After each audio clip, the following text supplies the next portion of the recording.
Well, good evening, everybody. Welcome to our first in a series of talks and programs for our March Patapsco Days, focused on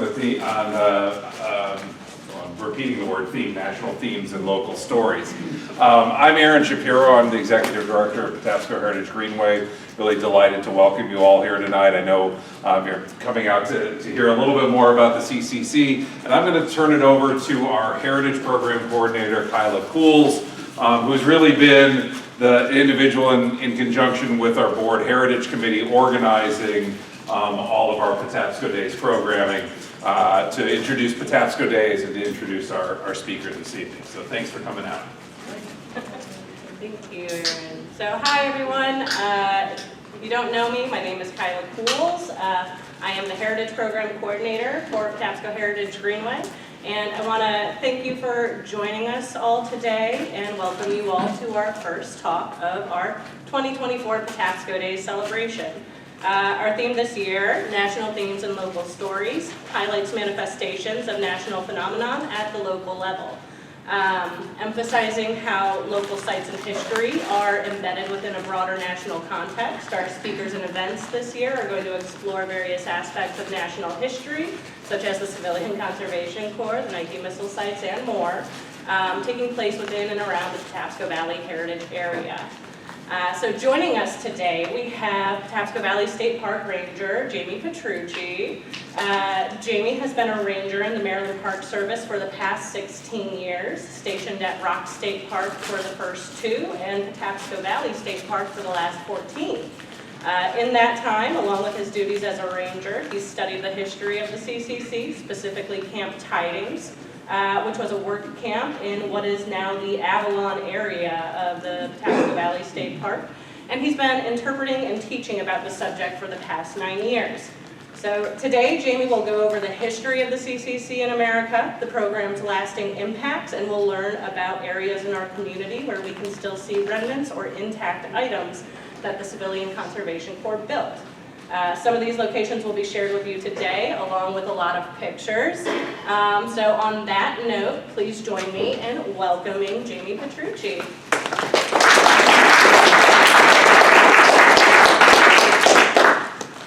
Well, good evening, everybody. It's wonderful to be here tonight. And I want you to tell you all first, I'm in no way an expert. I'm not an expert in anything. I'm an enthusiast. I'm really much into this. I've spent a lot of time reading. I'm fascinated by the Civilian Conservation Corps. I think it's one of the most incredible things that's ever happened in this country. Again, I want to start by talking a little bit about the Depression and Roosevelt and the New Deal, and then talk about the Civilian Conservation Corps, and then into Patapsco's Civilian Conservation Corps' Camp Tidings. We'll talk a little bit about the ripple effect of the CCC and the CCC accomplishments and its legacy. And after that, I have a bunch of pictures to show you. I'm not going to show you a picture at a time. And I'm going to leave one up there as I go. Let me see if I'm doing this right. You have to point it at the computer.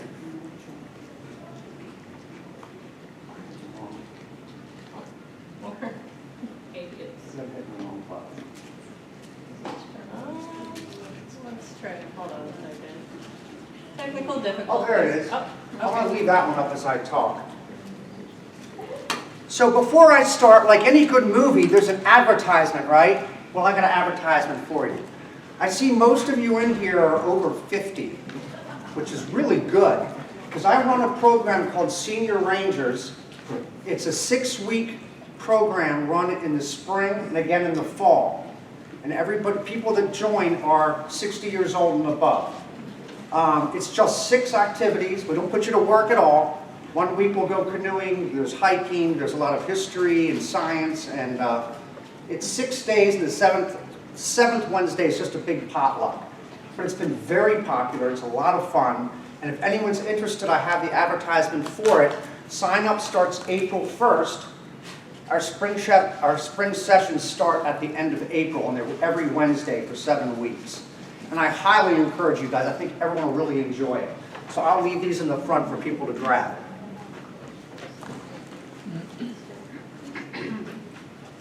The Great Depression started in 1929 when in a period of 10 weeks, stocks on the New York Stock Exchange lost 50% of their value.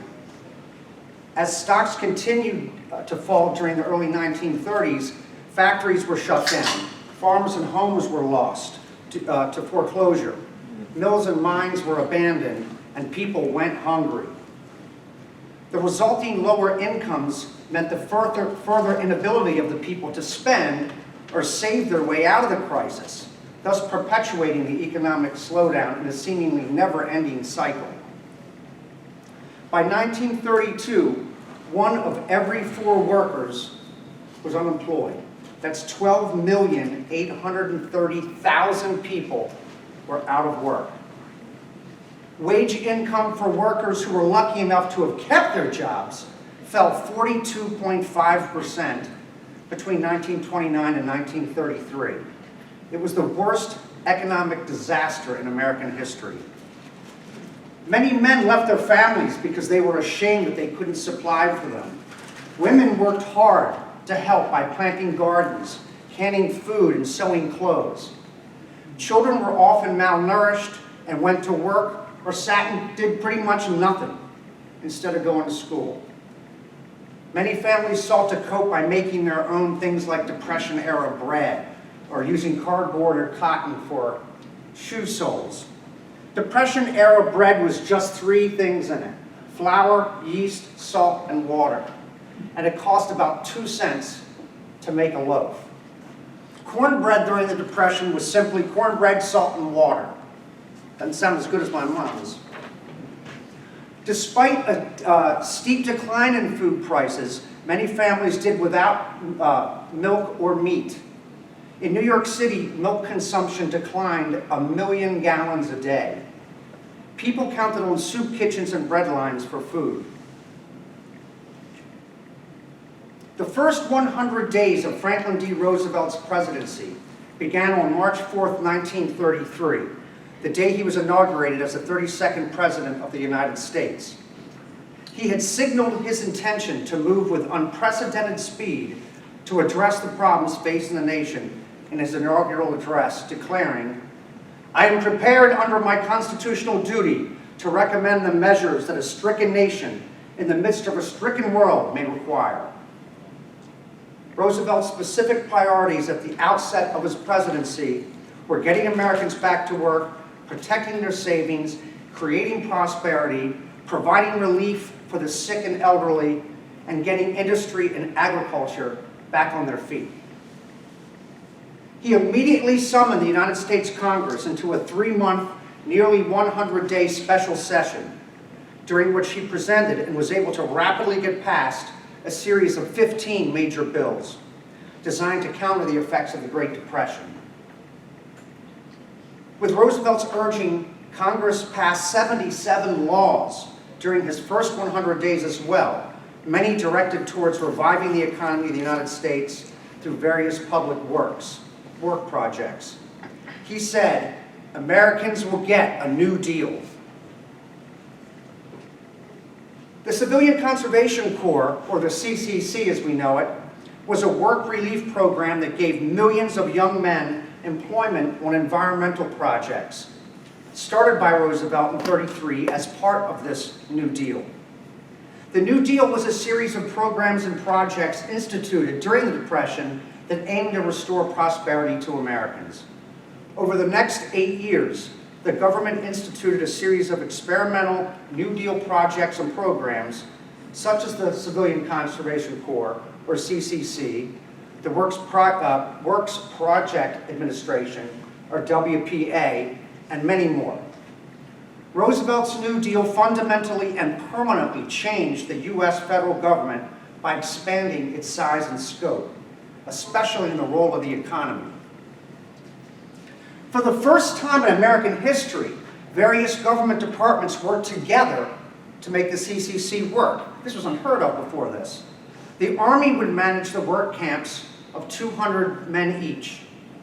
Most of the conservation work in the field would be supervised by the Forest Service, which was part of the Agriculture Department, and the National Park Service, part of the Interior Department.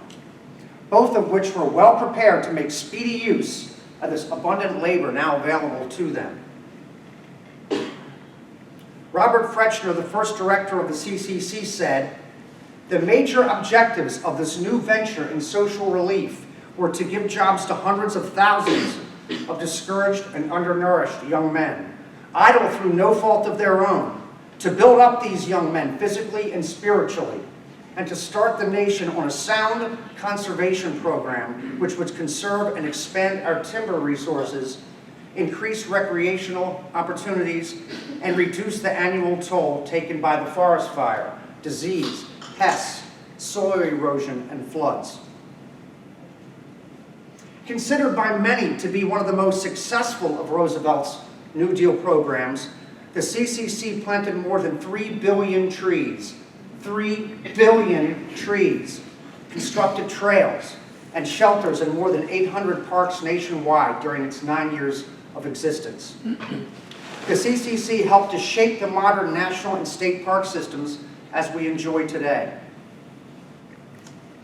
The CCC enrolled mostly young, unskilled, and unemployed men between the ages of 18 and 25, as well as World War I veterans. The men came primarily from families on government assistance. Men enlisted for a minimum of 6 months and a maximum of 2 years. Each worker received $30 in payment per month for his services, plus room and board at the camp, as well as medical and dental care, probably the first medical and dental care most of these boys had received. The men were required to send 25 of their monthly earnings home to support their families. Some corpsmen received supplemental basic and vocational education while they served. In fact, it's estimated that some 57,000 illiterate men learned how to read and write in the CCC camps. There were CCC instructors appointed to oversee education with the assistance of one enrollee in each camp. In addition to the camp instructors, enrollees volunteered their expertise in teaching courses. Local community members also served as instructors. The CCC engaged in vocational training, helping men develop skills such as welding, surveying, building, carpentry, and driving. For many of the CCC enrollees, 3 of the work relief program's main draws were the 3 meals that they served each day in the mess hall. The average enrollee was underweight and stood at a below average height due to malnourishment. CCC enrollees tended to put on weight in their first 4 weeks at camp thanks to the hearty, nutritious meals. They grew an average of a ½ an inch in height too, a growth spurt likely spurred on by finally having their nutritional needs met on a more consistent basis. For many enrollees, these were the most bountiful meals they've ever encountered. I'm going to talk about this book in a second. There was an enrollee that it was talking about the meals. I read this quote, I really enjoyed it. He said, "I didn't know what a grapefruit looked like until I came to the CCC camp. I never saw pancakes before. I didn't know how to eat a grapefruit. I saw an orange once, but I ain't never seen a grapefruit. And breakfast, I never had breakfast. All I had in my life before I came to the CCC was a cup of coffee and a piece of bread. My mom used to bake her own bread, you know, and a cup of coffee. That's all. But when I came to CCC, golly, this thing was, you know, the quantity of tables lined up with all sorts of different kinds of foods. So we chowed down pretty good here. They were all good meals." That was enrollee Bill Stengel from CCC Camp 3. I want to push a book. I'm going to stop real quick. We're at a library, so I figure I'll push a book. I bought this book. It's called the Civilian Conservation Corps Cookbook. And I thought, what fun that would be. But when I got it, I think it's $10 on Amazon, something like that. Thinking I could, and they have all sorts, if you want to learn how to make mashed potatoes for $200, I got the recipe for you. They have all sorts of fabulous recipes and some that were a little more manageable, maybe for your family. But this book had a lot of really good pictures I hadn't seen in a lot of the other books, and I found it one of my favorite ones. So they may have it at the library here, but it's the Civilian Conservation Corps Cookbook. I've looked at a lot of books, and This one's been the most fun so far.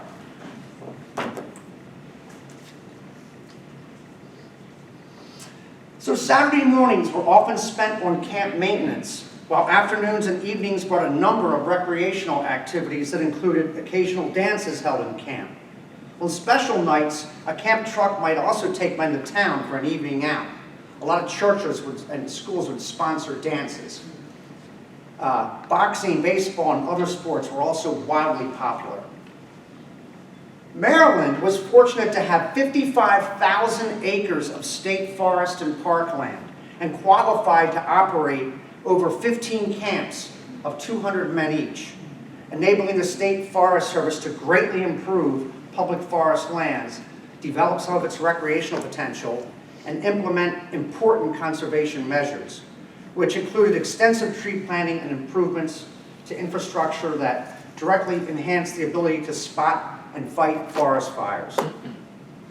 The CCC put a total of 30,000 unemployed men to work all over the state of Maryland, principally in western Maryland. Life in a CCC camp resembled the regimented life on a military base. The physical camp was also laid out in military fashion and consisted of 4 50-man barracks, a kitchen, a mess hall, recreation hall, an Army Reserve officers and statesmen quarters, as well as supply buildings, garages, and storage areas. The buildings were made of pine lumber covered with tar paper and wood strips. The buildings were constructed in 4-foot sections for easy relocation when the camp moved, kind of like MASH. Despite the rigors of their CCC days, most veterans of the Tree Army, as the CCC got known to be called, the Tree Army, look back on those days as positive, character-building times of our lives. One Western Maryland veteran said, "I firmly believe that the CCCs were the second best experience of my life, my wife being the first."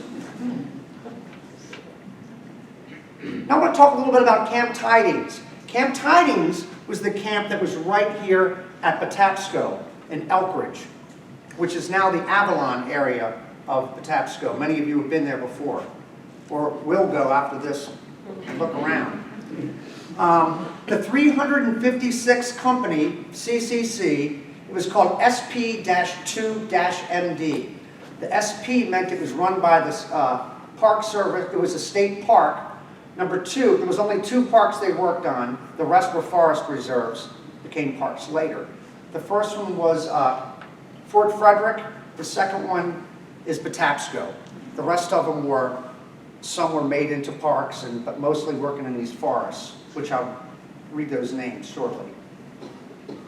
The 356 company CCC was originally formed June 6, 1933 at Camp Hollibird, and 5 days later the company was moved to the south banks of the Patapsco River, a junction of Gun Road and River Road. If you're familiar with the Avalon area of Patapsco, that's where the 104 and 105 pavilions are. Like if you were to enter, go to the end, make a left, and your first right, you'll see these big pavilions.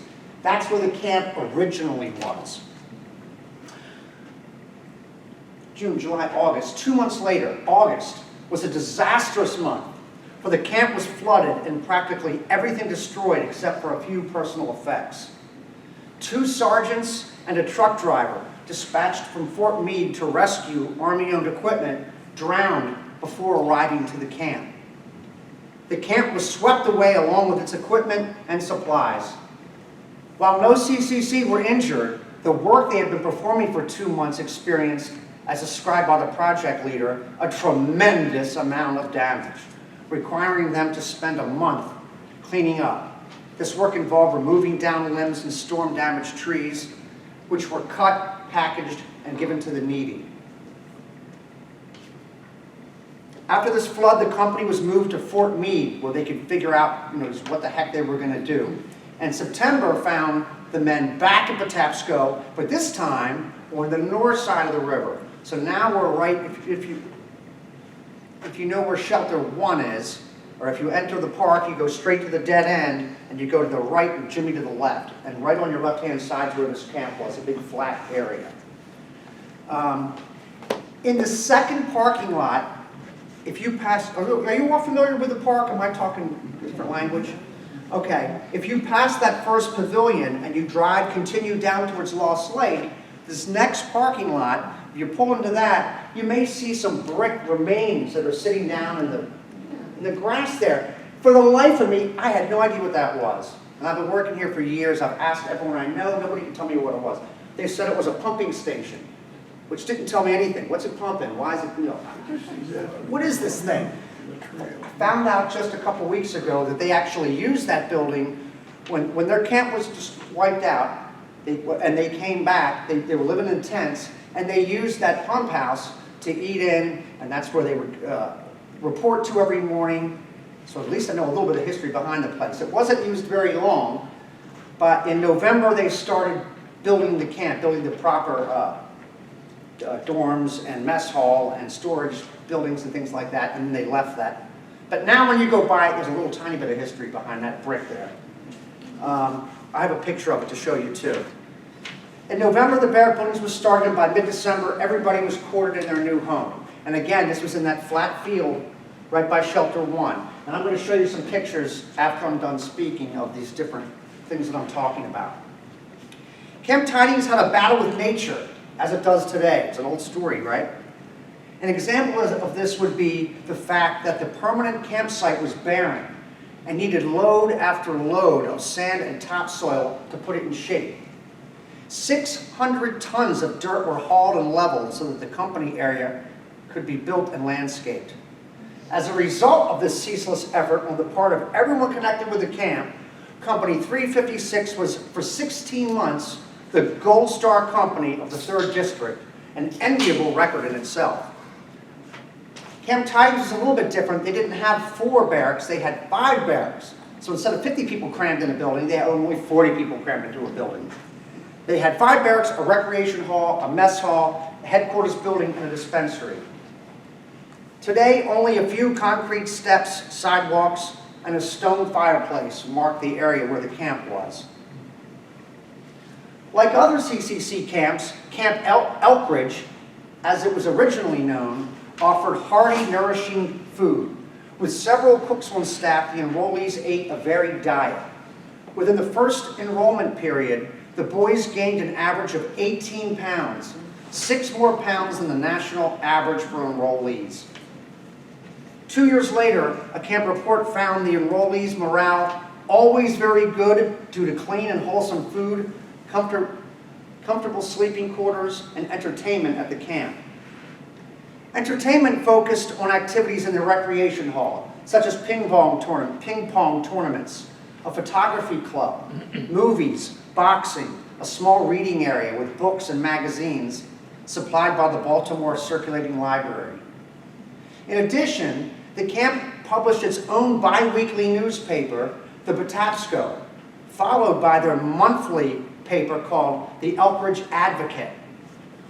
Most of these CCC groups had little magazines and things like this. I looked high and low and I finally found some, and these are of Patapsco. So I don't have one to give to everyone. I'm going to give these out to whoever wants them, but I can give you where you can find them online very easily. All you really have to do is Google the Elkridge Advocate. And the first thing that's going to come up is a search thing with all sorts of CCC, and you can print these things out. So that I'll pass these around now, and again, you guys can keep them if you want. This was the Advocate. This came out, what did it say, once a month. You can please look at these and pass them around. And these, I got some good information in these that I couldn't find in a lot of history books. So it was like one of their projects that they were talking about. In this one here, it was very exciting for me to read. The one they put out weekly was just called the Patapsco. And I have, here I can pass them. These are hard to read. These are all different ones from, there's a, how do you read these guys? There's a Patapsco and there's a... So I thought these were really fun. These are written by the boys. They have jokes. It has what's going on in the camp, gossip, all that fun stuff. But they were a lot of fun. It kind of tells you what the projects they're working on. The one here, this they're talking about a project in that took place in the Hollowfield area. Before Hollowfield was, it was state-owned land, but it wasn't a park yet. It was a future park. And they built a road from Ellicott City into the Hollowfield area, which ends at the campground. And that road is still there. It's some of it's paved, some of it's gravel. It was gravel when they built it. But so they talk about that in there, which I thought was really kind of fun. Let's see.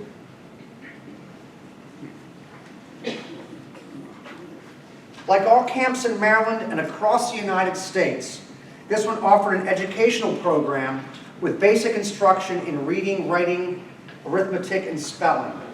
2 enrollees attended Johns Hopkins University at night, but on average, schooling for enrollees ended in the 5th grade. Professional instructors visited the camp offering vocational study in auto repair, airplane mechanics, and similar work.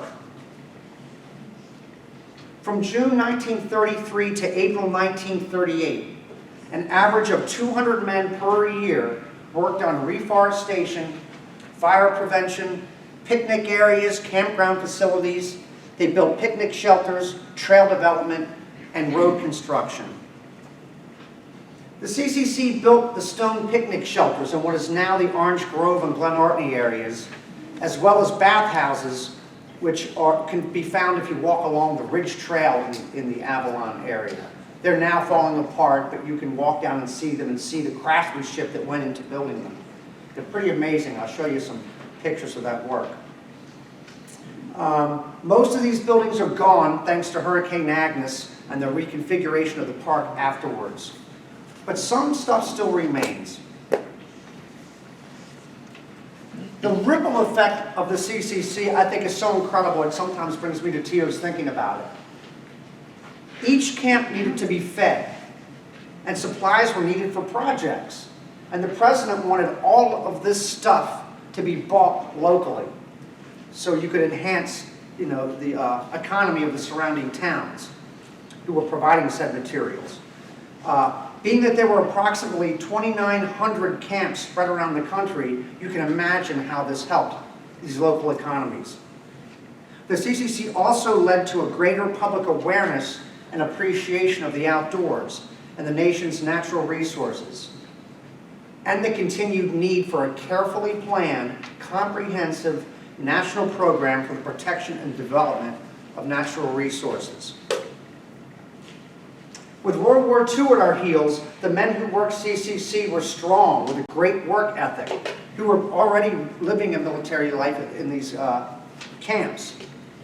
So they were prepared, and many of the CCC entered the military to help our country win the war. Finally, the CCC had lasting effects on its enrollees. Life in the camps brought tangible benefits to their health, educational level, and employment expectancies of almost 3 million young Americans. And it also gave immediate financial aid to their families. Equally important were the intangibles of core life. The legacy of the Civilian Conservation Corps. The CCC crews reclaimed forests and other natural resources, fought forest fires, built recreational facilities, and restored historic structures, like Washington Monument State Park, like Fort Frederick. They were really a mess. The CCC came along and made them look like they do today, brand new. They built lakes, cabins, pavilions, trails, campgrounds, and other visitor amenities. Fred Besley, Maryland's very first state forester, later indicated that the CCC put Maryland's forests and parks ahead by 25 years. Over the 9 years the CCC operated in Maryland, there was an average of 21 CCC camps in the state at any given time, with 15 of these camps sponsored by the State Board of Forestry and located in state forests and state parks. So, that's enough of me yammering. I'm going to show you a few pictures of some things. This is actually in Virginia at Skyline Drive. That was the very first CCC camp in the country with Shenandoah. And people don't understand when they go to Shenandoah today and they're driving down Skyline Drive and they pull off from one of these fabulous overlooks. Number one, the overlook was built by the CCC, the beautiful stone structure you're looking at. The road that you're driving on, built by the CCC. And what you're looking at in nature, that's the CCC. Those trees weren't there before 1930. They were all torn down, land ravaged. They planted all these trees. Everything you see today is sort of like a big garden down there because we planted it. It's just amazing. So this is where they were in this picture. It's the president going down and checking out what's going on down there. Let's see. So here's where the state parks and forest again. The SP means state park. One was Fort Frederick and the second one was Patapsco. These ones were, thank you. The ones that say just S, you can see they're all state forests.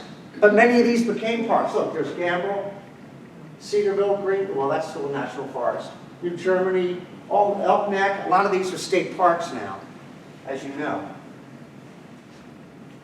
And here's the rest of them. Little Arlene, Swallow Falls, Pocomoke.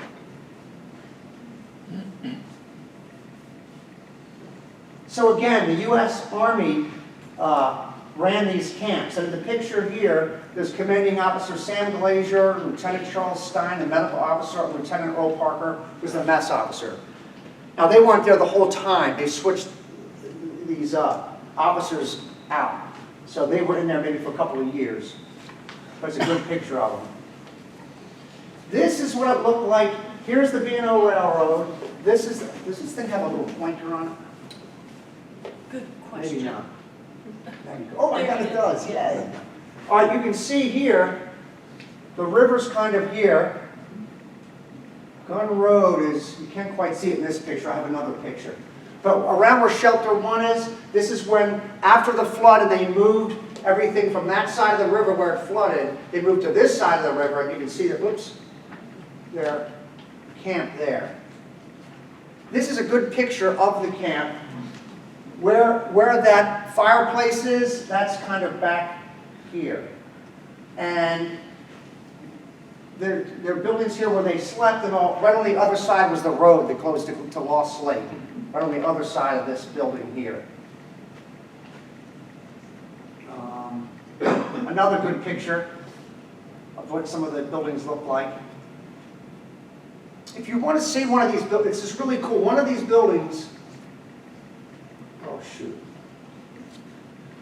They have one of these, after CCC was done, they were allowing in a lot of these, not Patapsco, but some of these farther western camps, they would just let the community come and you can take what you want. Now, not tractors and big equipment, but buildings and things like that. And at Fort Frederick, a local farmer came with a big truck, and they have a photograph of it. With one of these buildings on the back of his truck, he just took this thing and brought it to his farm, and he used it for a work shed. And years later, this guy kept it in immaculate shape. He gave it back to the park, and they put it back on a truck, and they wheeled it back, and now it's at Fort Frederick, and you can go in and look at it, and it is one of they're very difficult. They were made, I don't want to say cheaply, but cheaply. And so I'm shocked that anything is still around. So it's kind of fun to go up there and see one and what it looks like. Again, this is where Shelter 1 is, this fireplace you can still see. I was talking with someone earlier, and a lot of times they would have guest speakers and people of interest come in to talk to the boys. And here we have two gentlemen when the Baltimore Orioles came to talk to them, and give them some stories about baseball, I guess. But again, you can still see that chimney without that at Shelter 1. This is just a footbridge, a picture I found. Not sure exactly where it is in the park. This is sky view. Here's the road driving into the Avalon area. And then Gun Road, as you can see, goes this way on the other side of this building.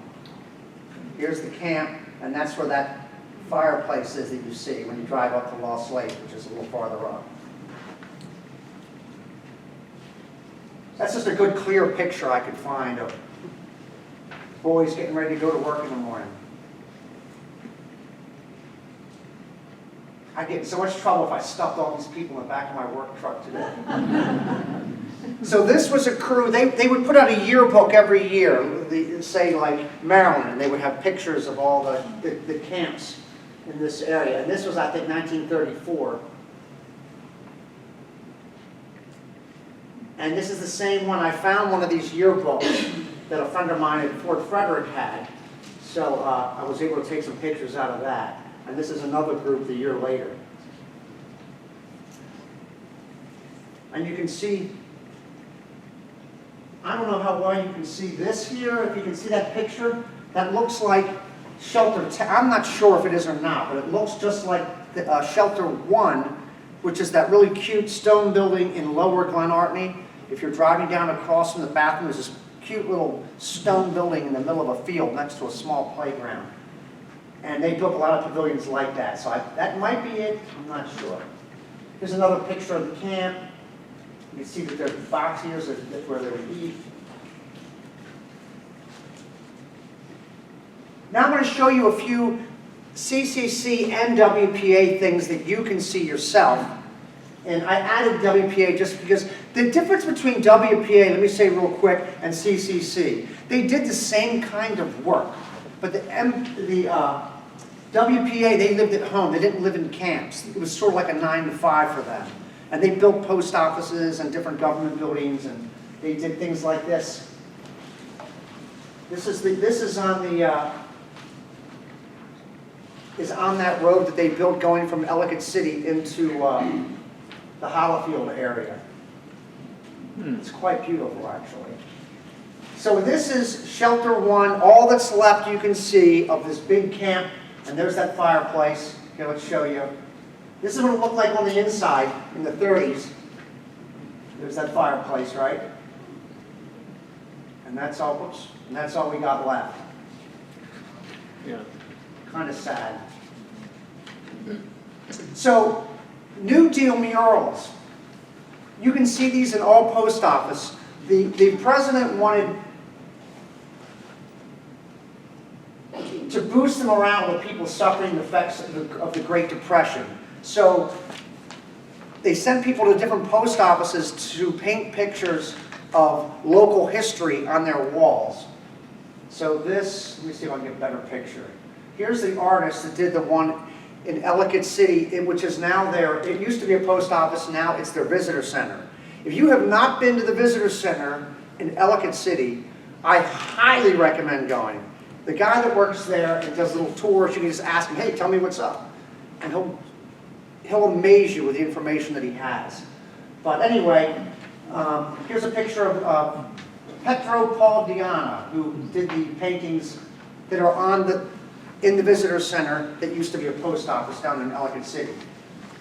So there's one of the panels of the Ellicott brothers breaking ground. In the Catonsville post office, you can see, it's my understanding, I couldn't go take the pictures of the Catonsville one because I heard that they had covered some of them. They're not there anymore. They're not there at all? Really? They're gone. They took them off the wall, they just covered them, or? Don't know the details. I know it's all white now.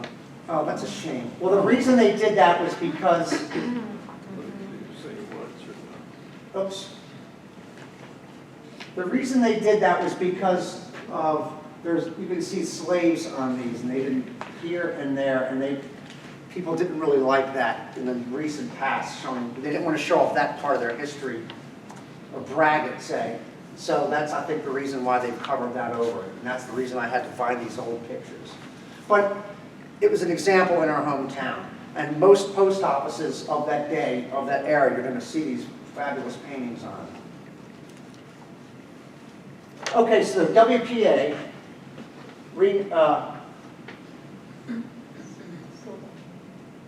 so this is on Sylvan Lane, and I found this, the guy told me at the visitor center that used to be a post office, it's in Ellicott City that I want you all to go to, that's your homework.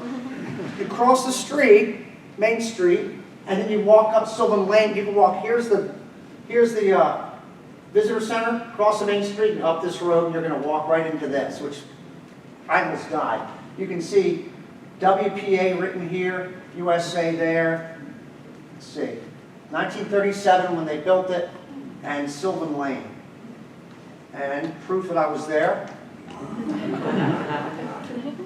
So I thought that was kind of cool. Now, this is another thing I highly recommend if you like to hike.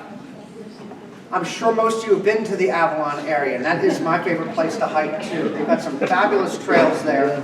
But along the Ridge Trail, you can find, if you're walking along, you can find these remains. Oops. That'll be down, well, it depends on which way you're walking, but you'll pass them walking along the Ridge Trail.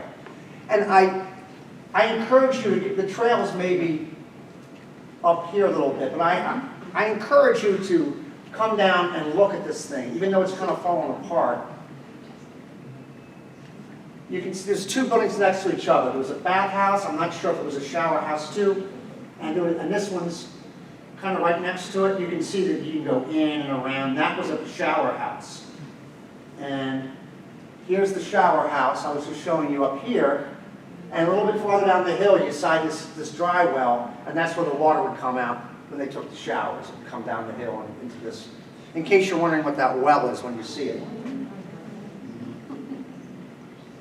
This is the brick thing I was telling you about on your way to Lost Lake on the left-hand side, that parking lot right past Shelter 1. Like I said, for years, I'm like, what is this thing? And it had this metal, I had no idea. And I finally heard, like I said, it was a pump house. Well, that doesn't tell me anything.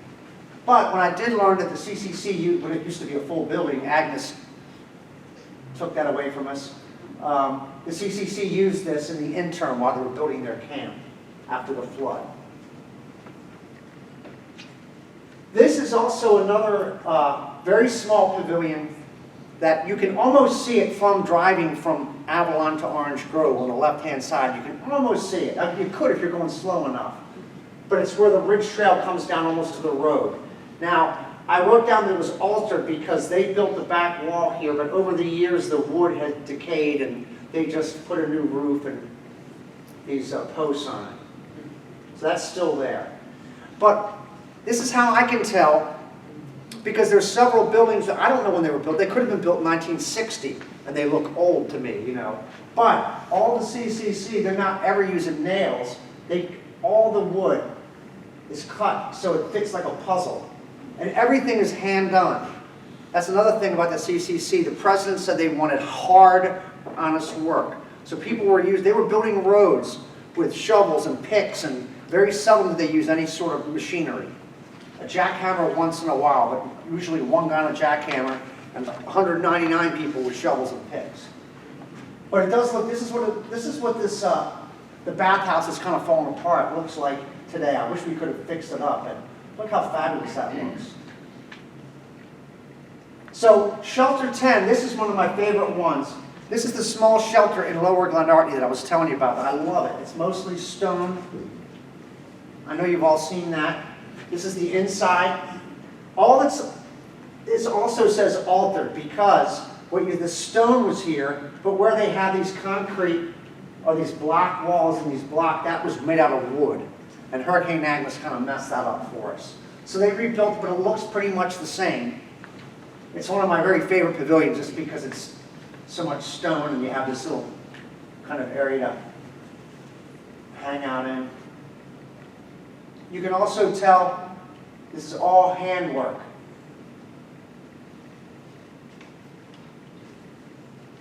This is Shelter 66 in Upper Glenartney. It's the only big pavilion you see up there. Again, this is altered because the sides are original and the roof and these are all relatively new.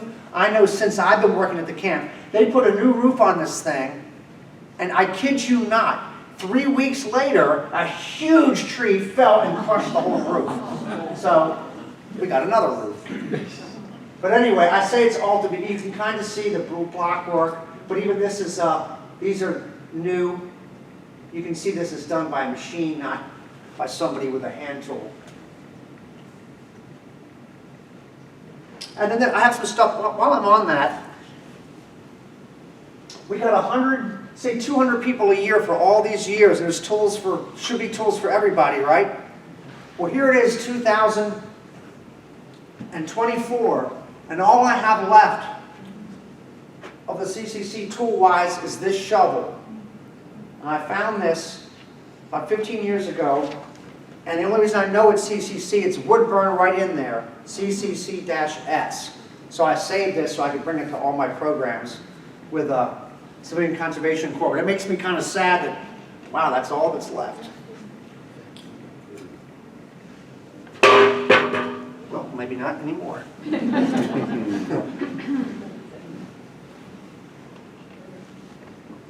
Okay, this is one I just wanted to show you because I thought it was a cool picture, but I don't know if it was CCC or not. This was a pavilion. I found this in an old Sun paper pictures. This pavilion is right between where the 104 and 105 pavilions are in Avalon, the two new pavilions. And this was kind of right between them. I don't know, even looking at the picture, because the wood kind of looks like a plank to me, and I don't know if it was CCC or not. If not, it was built right after. I just thought it was a cool picture. You had to see it. So, if you're walking on the Ridge Trail, you're going to come and you're going to see those two bathhouses that are kind of falling in. And again, I encourage you to go down and look. Just look at the craftsmanship of what's left, and it'll amaze you. But you keep walking towards Avalon, you're going to look down and see this. Now, this is a remains of a park pavilion on that same trail.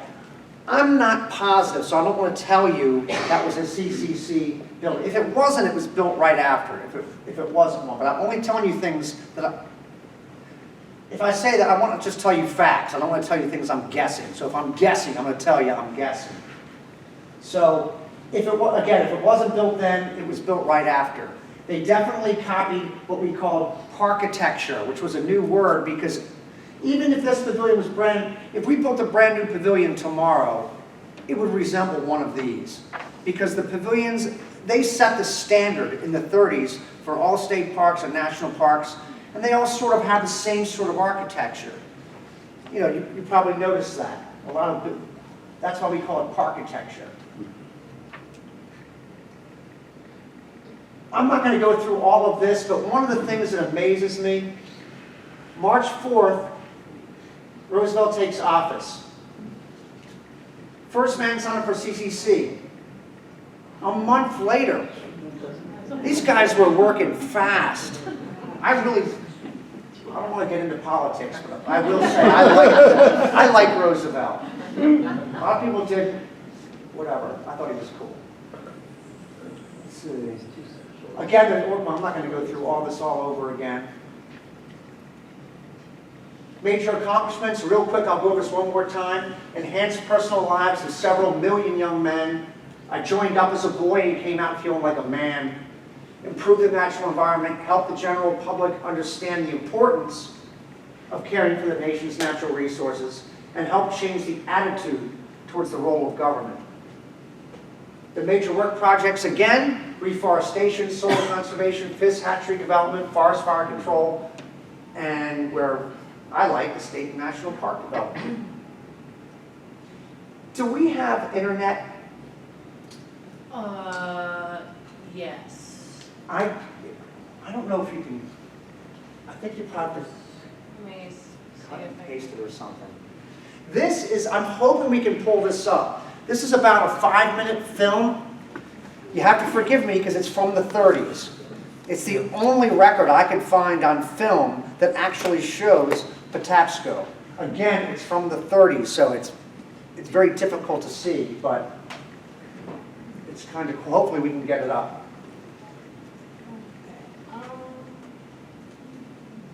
Oh, goody. Hold on. I gotta get it from this screen. Oh, you're doing it. Oh, how exciting. Oh, bear with me.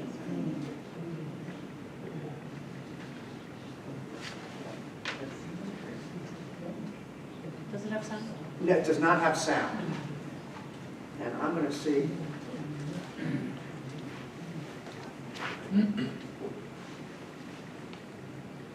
Unfortunately, the first 2 minutes they're going to be flying a plane over Baltimore.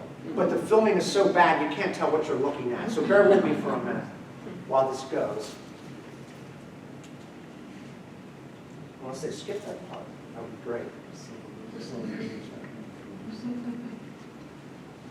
The CCC accomplishments.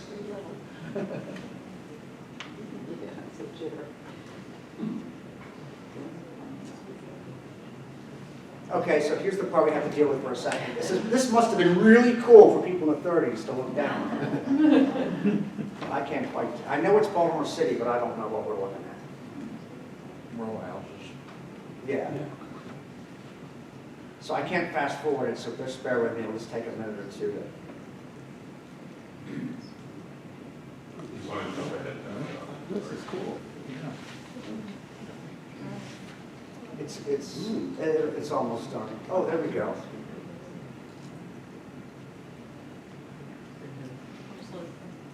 It's almost done, I think. Baltimore, lordly city of Maryland. Wow. Is that what that says? Lordly.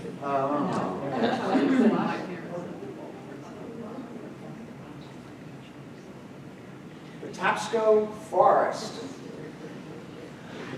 Again, it's difficult to see, but it's just cool because it's all that they got.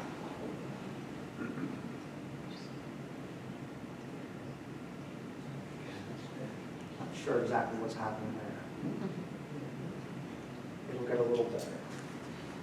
So I think right now this man is standing on the top of the, what is it called? What is that trail called now? The most popular trail down there. I can't think of it. Cascade. That's thank you. This is another state park the Conservation Corps is developing. You see everything by hand. They're building those steps and.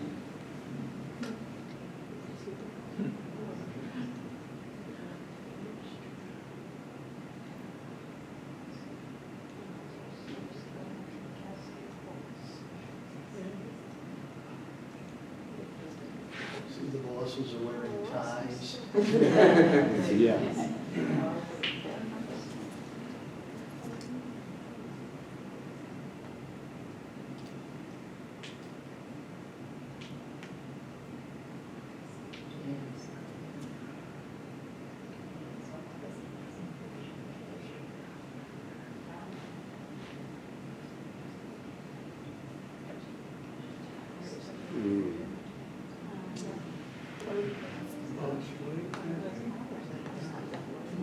That's not good. Is that Marshall? This is supposed to be the Avalon Dam, Right. which honestly, they tore that down before I was in this area, so I'm not exactly sure what that was. I kept thinking it was Blody's Dam, but Blody's Dam didn't have. So I think that was. No, it is actually still standing, but the river goes around it. You're right. You're right. We used to skate. Did you? Wow. Bigger man than me. Agnes took out that like tunnel thing in the far ground. Oh, is that right? Yeah, we used to stand there, watch the water. Wow.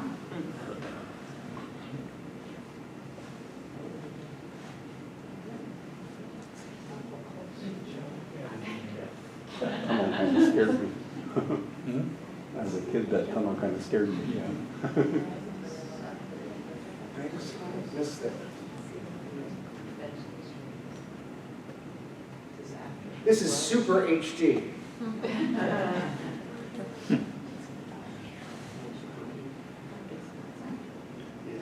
removing flood damage.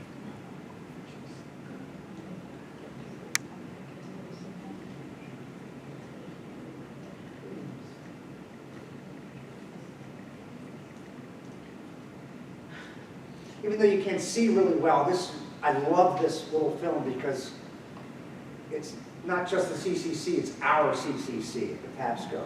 So regardless of what they're doing, it's kind of exciting to see. Yeah.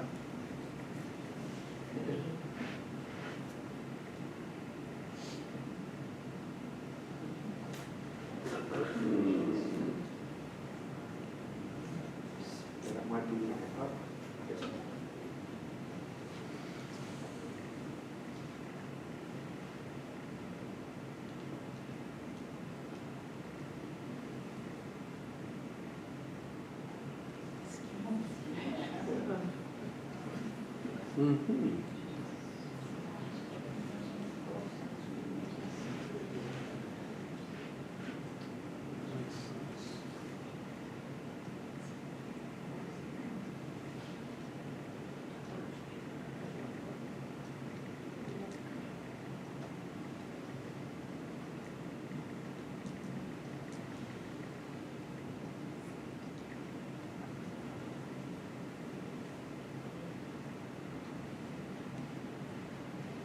Is there a date on this film? 1935, Thank you. yes.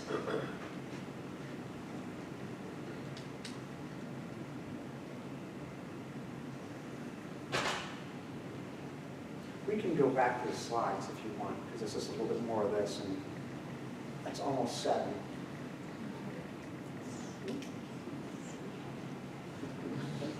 I want to have a few more slides if possible.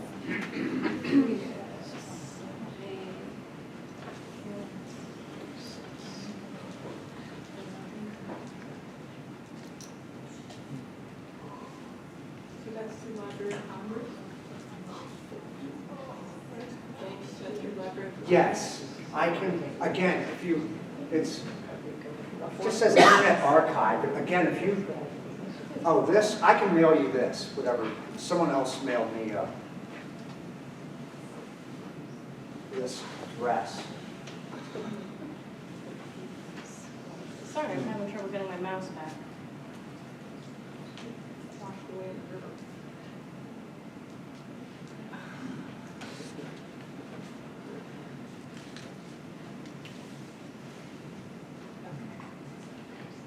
There we go. Okay.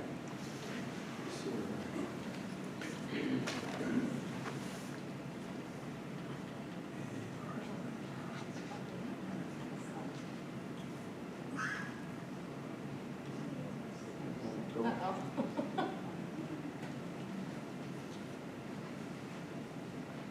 Can you do it manually? There's- Okay. Let's see where I was. Okay. Real quick, I know it's almost 7. Do you guys mind if I could steal 2 more minutes of your time?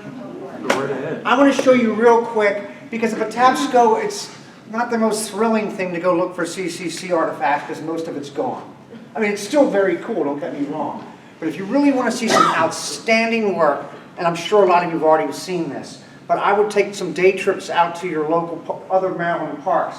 At Gamble here, there's quite a bit of things that they built, like this beautiful observation deck here. That's Gamble. They built this beautiful, what they call a tea house. I've not been inside, but I hear it's fabulous. And they built that, and that's still standing beautifully. Washington Monument State Park. This thing was about half falling apart by the 1930s. This is the original Washington Monument, if you didn't know that. And it's another fun day trip to go to South Mountain and check this out. So this thing looks beautiful because the CCC came and fixed it all up to its original look. Fort Frederick. This is my favorite picture of Fort Frederick. I think it looks so, I'm not going to use the words. Very cool. So this is Fort Frederick. Again, that was in, you can see the boys here working on it, and the thing is a disaster. It's all in crumbles. Of course, the fort was made for the Indian-American Wars before the Revolution, so that thing's been around quite a while. There's what it looked like then, and here's what it looks like now, so beautifully. So beautiful. Real quick, people don't talk about it much. When people think of CCC, they think of the boys, and they might think of the World War I veterans. There were black people in the CCC, and originally it was not segregated. It was not segregated. And you know what? They had not one problem. No one bothered anybody because everybody was poor. Everybody had nothing. Nobody had anything. So everybody was pretty much equal. And they had no problems. But politics, you know how that works. After a very short while, they wound up segregating them. Now, it's important to know that some of these black CCC groups did some wonderful things. They got paid, they were treated exactly the same. All CCC members, didn't matter who you were. You got paid the $30 a month, $25 went home, you were fed well, you got the same clothes. You were not treated any differently. But because of the times, segregation still meant equality. You're getting the same thing, but it has to be separate. So these guys, if you ever go down to the C&O Canal, they did an incredible job, this group down there, to make that what it was. As a matter of fact, there was a bad flood that came through, wiped out the C&O Canal, and there was talk that people wanted, maybe we should make it into a park, or what are we going to do with it? There was no money for it. But again, the president got $2 million somehow, and he bought it for a state park, and then he sent these, state park, and then he sent these people down, or national park, sorry, and they made the beautiful park that you've seen today. It says they managed,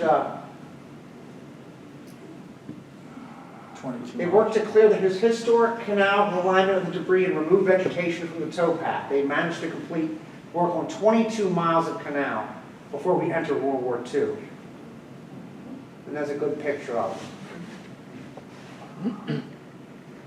There was also the she camps. Now, there wasn't that many of them, but our good friend, Eleanor Roosevelt, said this isn't fair. Women are also hungry. And she was right?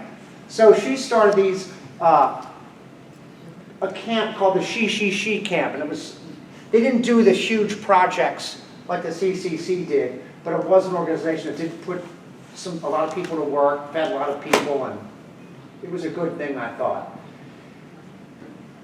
The Indians had their own division. Outside of work on reservations, the CCC ID, which meant Indian Division, built dams, roads, trails, and fences on land near reservations or even on their own reservations. They received training in gardening, animal husbandry, safety practices, and academic subjects. And here's a picture. And they didn't go to any camps. They stayed in their reservations, kind of like the WPA, and they went to work each day and went home each day. And that's the last picture of that.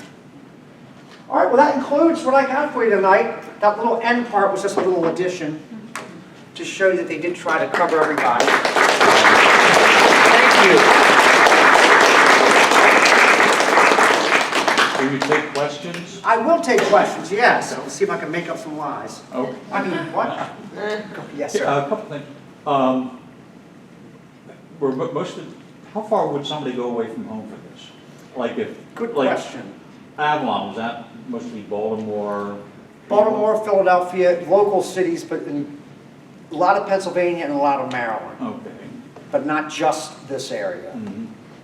So you had guys from Philly and maybe southern Maryland But you wouldn't like get sent to Indiana or and something? no. And the other question is, okay, after the CCC camp in Avalon, in World War II, there was a CO camp there. Yes, the very first one in the Did they just use country. the same buildings and everything? Because They the did. pictures look a lot alike. They did. I'm glad you brought that up. That was an amazing program for the conscientious objectors. In the past, conscientious objectors were treated horribly. In World War I was reading stories of what they did to conscientious objectors. Not only threw them in jail, but would naked in jail and hose them with hoses, and it's freezing. I mean, it was ridiculous what they did to these people. So in World War II, they said we had to do something different. And a lot of these conscientious objectors, it wasn't because they were lazy or they were scared to go to war. That was their religion. They were born and raised. This is wrong. If you were born and raised by your parents and everyone around you that something's wrong, it's going to be very difficult for you to step into that thing that you're trained is wrong. So they wanted to say, hey, look, we want to help as much as the next guy, the guy with a gun, but we don't want to shoot anybody. So put us to work. And you're right, the very first conscientious objectors camp in the country was at Patapsco, and that was, they took over exactly, you're absolutely right. They took over that CCC camp that was right there. They called it the fishbowl, because the whole world was looking at Patapsco, thinking this ain't gonna work. So a lot of people were very prejudiced against them, like a bunch of lazy no-goods, this and that and the other. So the whole world was looking at them. I think they had more reporters there the first week than they actually had enlistees. But that was an excellent. I don't want to get too much into that because I'm very much into that. But no, I've got some newsletters about it if anybody is interested. Is that the conscientious objectors Yeah. camp? May I have one of them? Yeah, Wow. you can have them, yeah. Oh, you're the man. Yeah. Sure. Did I meet you? Yes. I met you there when I did that program. Oh my gosh, it's good to see you again. Because you gave me one of these and I couldn't find it for the life of me. Good. Well, that's wonderful. Thank you. So maybe next year we'll do that.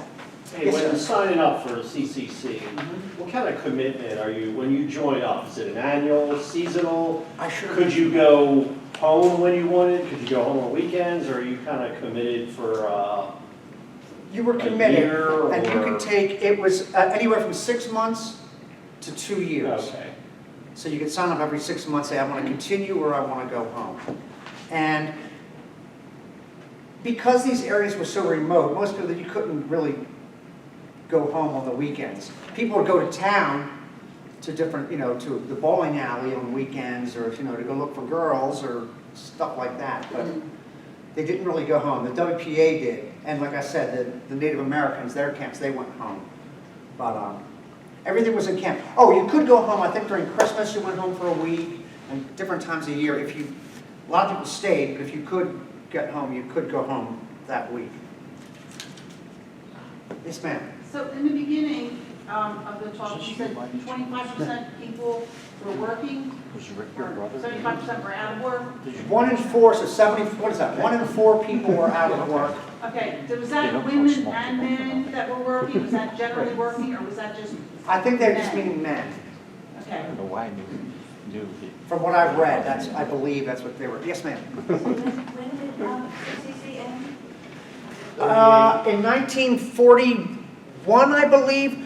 Now, that was when the last ones closed down, but they started shutting them down, I think, Patapsco's finished in 1939 or something like that. But once World War II started, then the efforts kind of went that way. And as much as I hate to say it, because some people don't like to hear it, these guys were now trained, and they were used to being in a military style, life. So the transition to being in the Army wasn't too drastic for them. They already knew how it worked. They knew how to fall in line. They knew how to do a lot of things. And I don't know if it's true or not, but I'll bet you any money that was one of the things that helped us win the war, I should say, because we had a ton of young people that were in shape, well-fed, and ready to go. Yes, ma'am. Who built the camps? Who built the camps? Yeah. Excellent question. The kids built the camps, and the Army had some people that would come in also. But mostly it was the kids that were building them. It was the Army Quartermaster Corps. The Army Quartermaster Corps? Well, thank you, sir. To write that down. Yes, sir.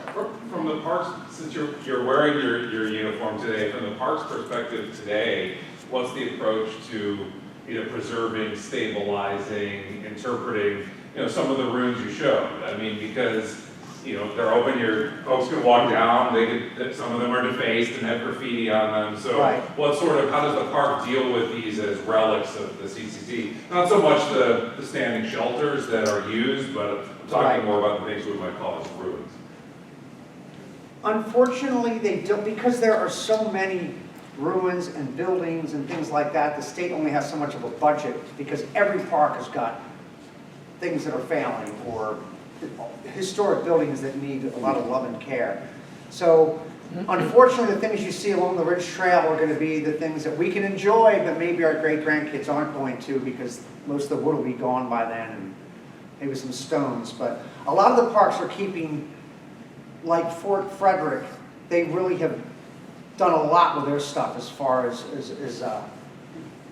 keeping buildings in shape. A lot of ours were just so beat up with the Hurricane Agnes, and things were just displaced. Like on the Ridge Trail where these buildings were, that's not even where the park is anymore. There's just a trail going through. So they don't want to, if they rebuild something like that, it's going to become a place where kids hang out and do things we don't want them to do. So it's just kind of one of those things we leave now for the hikers wonder as they go by to kind of, in their head, try to guess what was there and how it worked. Yes? I'm one of those runners out there. I cannot, for the life of me, think of where that smaller structure was with the like triangular cut wood.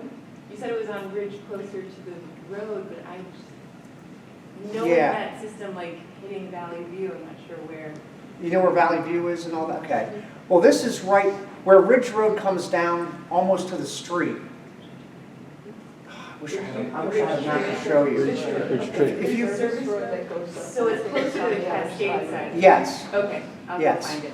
But if you're running, just keep your eye looking on that. If you're running from Avalon down, just keep your eye on the left, and you'll be able to see it. If you drive by, sometimes you can pass it because it's not right on the side of the road, but you can see it if you're looking for it. So it's closer. Pretty cool. On the, Cool little building. it is. I always wondered why it was there. I thought, why is this? They had to make a trail to go to it. It's not like you go to it and relax and keep going. But Do you or the park ever do guided hikes to any of these remnants? Do you ever we do are those? doing a beautiful one for those of you who want to join Patapsco Senior Rangers. One of our activities this year is we're going to hike along and we're going to view. This has really gotten me juiced up again about the CCC doing this program, so I decided to do one with Senior Rangers. So we're going to take a hike and check them out. And I'm going to have another historian with me that knows a little bit more about each building, so he can teach me some stuff. Well, since you said senior rangers, why don't you have maybe the senior rangers look at some of those structures, take pictures and measure them, so at least somebody can reproduce what's there later. That's not a bad idea at all. That's a great idea, actually. HAB's level of documentation, Historic American Building Survey level of documentation, which means black and white photographs, flat on, so you see the elevations. You document exactly where the cuts are, Oh, God, yeah. openings. I know they've been working on something like that already with I know with the CCC things, they're working on it right now, actually, trying to find every single stone that might have been affiliated with a CCC project, and I don't have that with me, and I can't even understand some of it, but it just has, because they're not at the part yet of putting all the little pictures with it. But I'm dying to find that, because I wanted to show you guys more of things you could see outside of the park. Have you ever met anyone whose relative was in the CCC? You know, my grandfather was in the CCC, and he died when my father was still a boy, so I never got to meet the man. And I asked my father, do you have any? He's got one picture of my grandfather looking through, like, what do they call those things when you're engineering, looking in? What is it called? Transit. Surveyor's training. Yeah, okay, that's on the picture. There's no story. I know he was somewhere in New York, but I'm a little late coming to the table because 15 years ago I could have still met a lot of people because a lot of these places like Fort Frederick, Patapsco, they had reunions and people would come every year. And it got down to maybe 4 or 5 people and that was it. But I even missed that. By the time I got interested, in those days I was still young, I wanted to go wild and I didn't care about any of that stuff. So now that I'm a little bit older and I care, now it's too late because most of these, I don't know if anyone's still alive. Happens to all of us. Yeah. What's that? Happens to all of us. Oh, I just beat myself. I could have talked to these guys. Because if you go online, it's kind of funny, in preparing for this, for the last 3 months, I don't want to say 3 months, but it seems like 3 months, I'm off Thursdays and Fridays. And every Thursday morning, I'd get up the same time I go to work, grab my coffee, and I'd sit in front of my phone or the TV, and I would look up, no, I'd do it on the TV, and I would Google just CCC different videos, and I watched for hours. I really enjoyed this. Tons of first-hand interviews, tons of each park, parks all over the country showing what the people did and all narrated by CCC guys. It was just an incredible learning experience, and that's one of the best ways, the only way you can get first-hand information now is to do it really that way. But I highly recommend it. There's so much stuff on YouTube. You just look up CCC Maryland, CCC Kentucky, or something like that, and you'll find unbelievable amount of stuff. But no, I wish I could have met. I wish we were in a room full of CCC people, because I'd have a million questions. Anybody else? Thank you. Thank you. One more? thank you all so much for coming out tonight. I really appreciate it. Yes, thank you. As a reminder, we do have a few more upcoming events throughout the month of March. We've got 2 more talks like this, and then we're also we're also hosting an open house at the Nike missile site out in Woodstock at the Maryland Wing headquarters. So please join us. And later this spring, is there going to be a Charles L. Wayne the second Memorial Lecture? Yes, this summer we'll also be having our 3rd annual Charles L. Wayne Memorial Lecture. So be on the lookout. Registration encouraged and not required. Thank you. Local history, and which we deal with